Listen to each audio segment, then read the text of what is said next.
Zak George is getting a lot of attention these days for criticizing aversive dog trainers. He's a trainer. He has 4 million followers on YouTube. Quite a pretty impressive following. Anyway, he's criticized the Dog Daddy a number of times, and I think the Dog Daddy is the bomb. I mean, that guy takes dogs that nobody else will go near, dogs that trainers won't touch because they can't help them, and in minutes he gets those dogs over their fears. His techniques are definitely not traditional. He absolutely puts dogs in stressful situations. Cesar Millan got criticized over the years many times for putting dogs in stressful situations. And, you know, these dogs, the quality of life that these dogs have is severely diminished because they're so fearful. And is it hard on the dogs to put them in that situation and make them deal with their fears? Absolutely.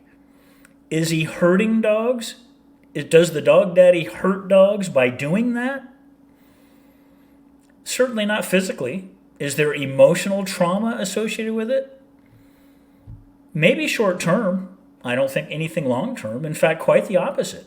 He snaps these dogs out of it and shows them that they don't have to be afraid of everything around them. It's kind of like implosion therapy. I mean, it's intense. But the way he handles dogs, I don't see anything wrong with the way he handles dogs. He takes a terrible no-win situation and makes the best of it and gets phenomenal results in very quick, short time periods. So I'm totally in the Dog Daddy's camp. I love what he's doing. There are plenty of trainers out there, and I've never seen videos of Zak George working with aggressive dogs.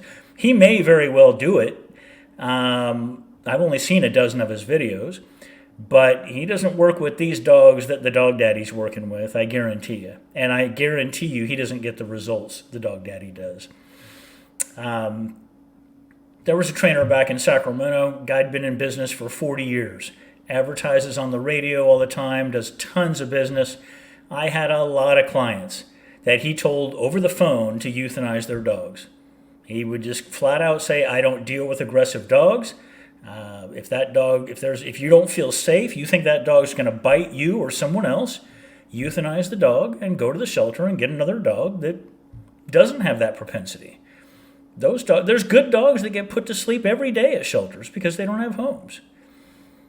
I can, on one hand, respect that advice, but that is, overall, it's terrible advice. You can change any dog behavior. Well, put it this way, it's possible to change any dog behavior. Whether or not you can is a totally separate question. But now that the Dog Daddy's traveling all over the world, working with these dogs that have extreme fear and anxiety, I'd say it's absolutely possible to change any dog behavior.